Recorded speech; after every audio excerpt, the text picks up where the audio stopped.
Guys, here's the potager today, my big hot mess express, but it all just started out with just nothing.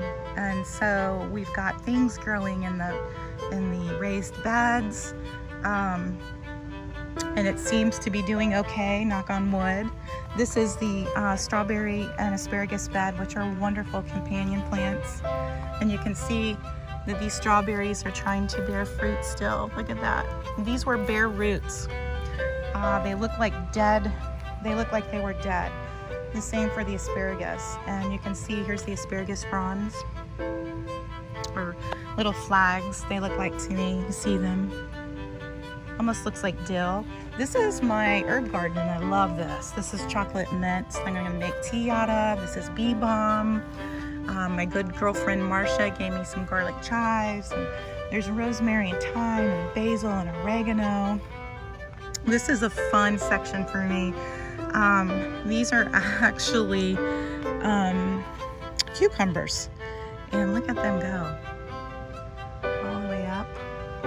So the goal is that they cover these tunnels. Now I made my first big boo-boo, and I bought squash plants that weren't vining, and so I had to start over. There they are.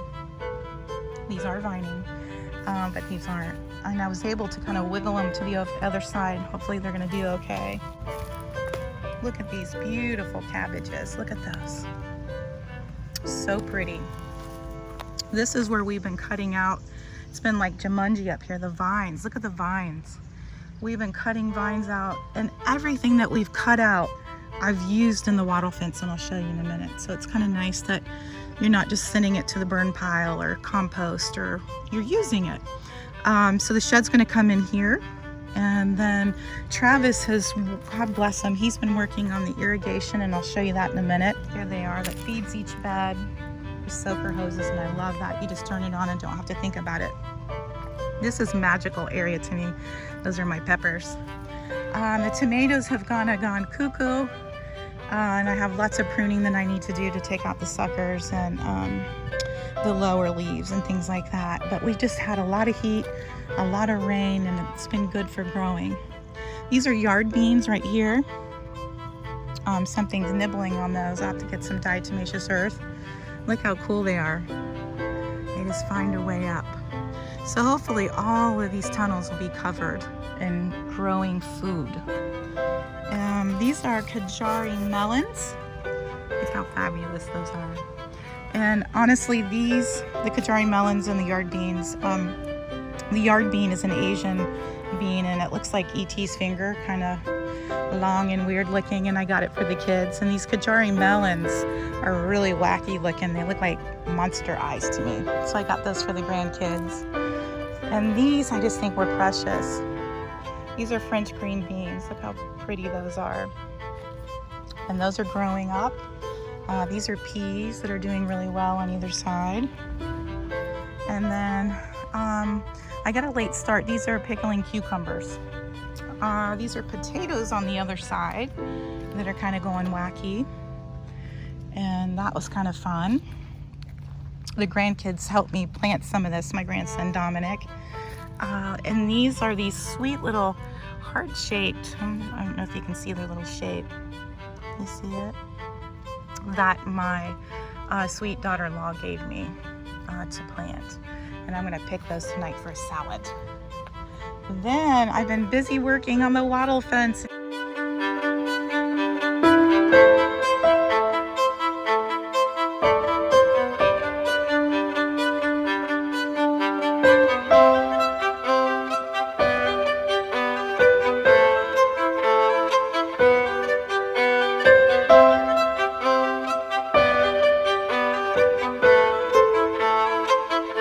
Big art project, and it's kind of like knitting to me. I love it. I love to come up here and just start building my wattle fence. And then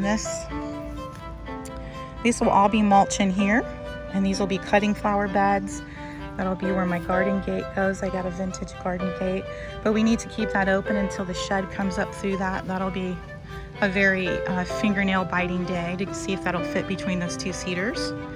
And Then we have more wattle over here. Now all of the ground will be covered in weed tarp and pea gravel.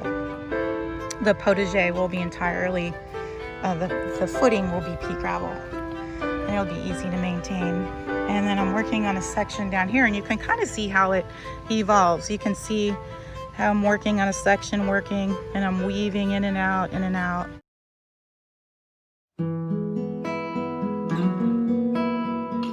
A great way to kind of change up your furniture, give it a new flavor, and an example would be this old black cabinet. Now I have dragged this old lady from house to house, to room. It served many, many purposes in its life, but I recently have been thinking that she needs a little update, just a little makeover. So I found these, I'll show you here real quick.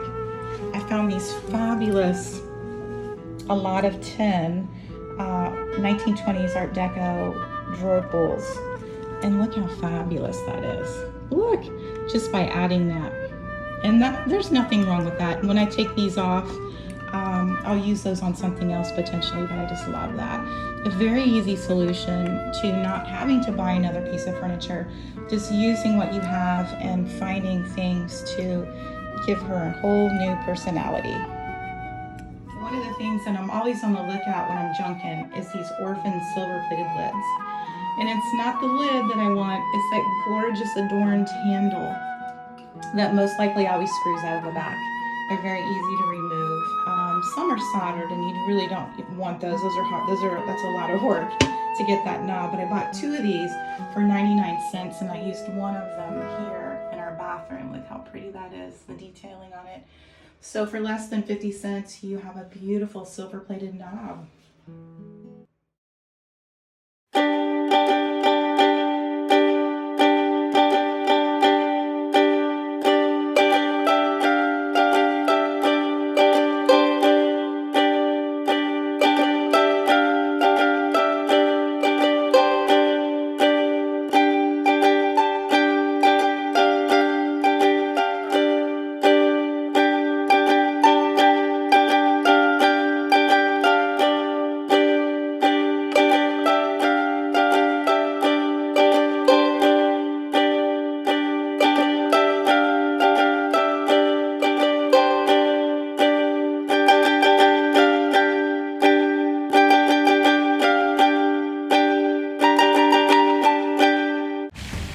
You guys are gonna love this project. It's so much fun making your very own cake stands, your plant stands, your anything you want to stand. And it all starts with this Quikrete. I love this product. Super easy, 5-minute setup time. And then your forms, just check out your recycling bin. All of these are takeout containers. Now if it has vent holes, make sure you tape them up so that concrete doesn't get through, but when you're done with them, just put them back into the recycling bin. The bases are recycled too. The great thing about this is that really the only money is in the concrete. This is an old torch stand that a citronella canister came out of, and the lawnmower ate it. So now it's living another life as a stand. This is a candy dish that had a little chip on the edge, and you can't see the chip anymore. And this is a candlestick, an old candlestick.